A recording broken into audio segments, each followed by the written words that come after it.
Welcome back. We are going to use the entire context we have created in order to write a sales video script.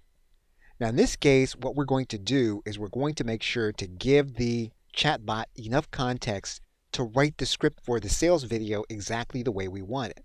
What we're going to do is to produce a PowerPoint style sales script of about 2 minutes. And so to do that, we're going to give the chatbot a prompt and we're going to write the information in here.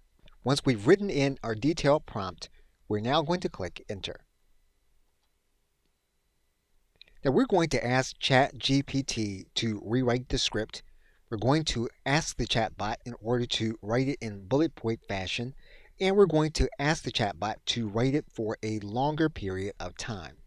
So we're going to work within the context, and we're going to ask ChatGPT in order to rewrite the script, and we're going to write it for a little longer with this prompt.